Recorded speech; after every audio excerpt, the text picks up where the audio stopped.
Hey, how's it going, YouTube? Dave here, and just gonna answer some questions about out-of-body experiences.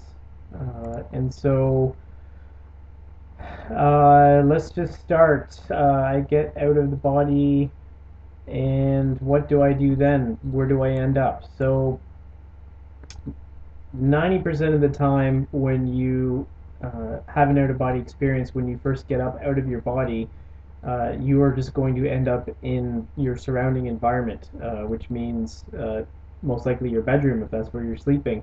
So 90% of the time, at least for me, that is where I end up. And get this set here. Okay, so that is where I end up, but or sorry, that's where I start my out-of-body experience.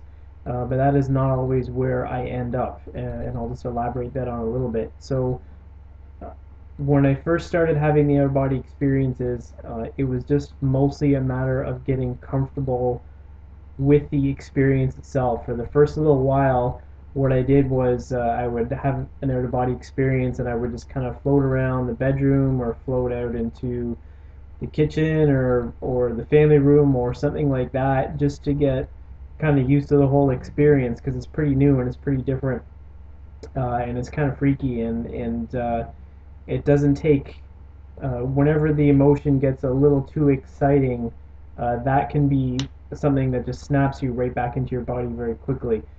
So just getting comfortable with the environment around you and wherever you live is a good first step. The second step that I would say to take then is once you're comfortable doing that, you can then start to practice going a little bit beyond your home environment.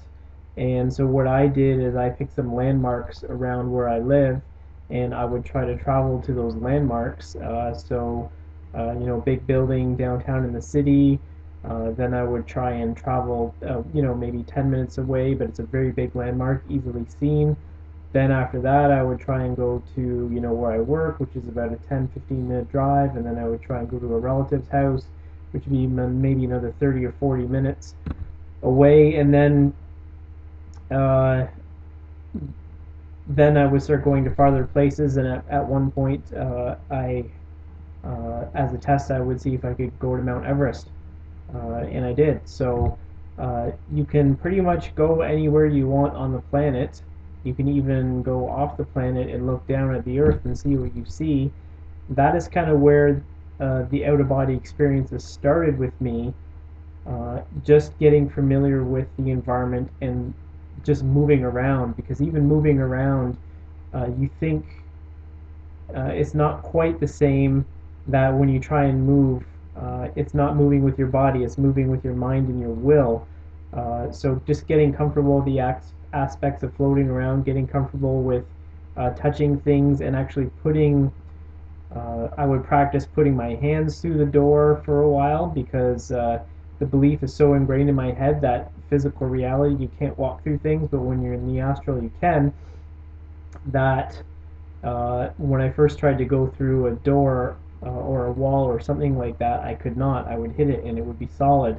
So then I would just stand back and I kind of practice putting my arm through and a little bit more, and then popping my head through. So um, and eventually to get do it enough to the point where it just happens as second nature. So that was kind of the first let's see, first two stages, just getting comfortable with the environment around you, practicing and making sure you have concentration, because and holding the picture of the environment around you, because the environment can shift pretty quickly. Then getting comfortable with going to other places in your town or city or wherever you live. Then after that, my experiences started to expand a little bit more. Once I was ready, once my mind was open to it, I would start having these experiences that I was directed to other places, not, I would say, either in this reality or in this reality, but on another planet. And I did have a few experiences where I would end up on other planets that would have many suns and many moons, and you would see different creatures there. In the ocean, swimming with some, whale or dolphin-like creatures, but nothing that you would ever see here.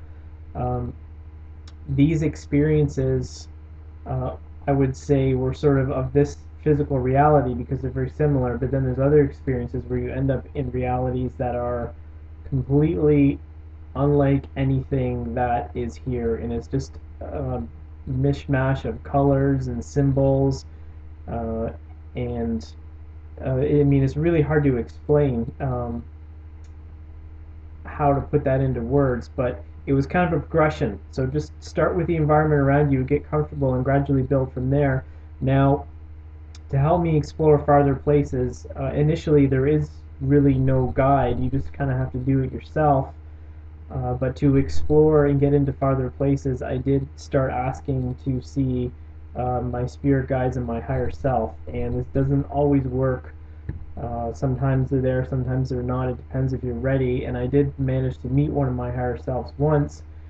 And sometimes they will be there, but you won't see them. And I'll ask my higher self to uh, take me to the next place or the next lesson that I have to learn in order to evolve, my consciousness. And I'll just feel a pull. Um, I'll be pulled off in a certain direction, and it'll almost kind of be like in Star Wars when they're about to jump into hyperspace, and you see all the stars, and then when they go fast, all of a sudden the stars have all these streaks of straight lines. It's almost pretty close to that, and so you get pulled, or I would get pulled off by my higher self in a direction, and I would end up in a certain spot. So you can ask for help for spirit guides. Or your higher self in terms of if you want to go to a place or there's an experience that you want to have. But again, it doesn't always happen. One thing I should mention is that once you start getting to the point where you're trying to go through walls or some physical object that you see in your environment, if you don't have already an image in your mind of what's on the other side, you will end up in a random spot. So most of the time, if I'm going through something and I keep my mind blank, I'll go through the wall and then I'll end up somewhere else completely. And I have no idea at this point what directs that uh, or yeah, what directs that process. But that can be something that happens. So uh, yeah, so initially you may not have a guide, and sometimes when you see some of your guides, they can actually look pretty freaky, a little scary, and just because they're not human, that if you're not ready to see them yet in the guise that they are, or the image that they are, sometimes they'll appear to you, but then you might actually think they're evil or creepy or scary, and tell them to go away, in which case they will, and they won't come back until you ask. So you just have to be careful with that. And um, yes, you can project light. If something that is there that is scary, you can project light at it, and as many times as I've experienced that, they do go away and don't come back.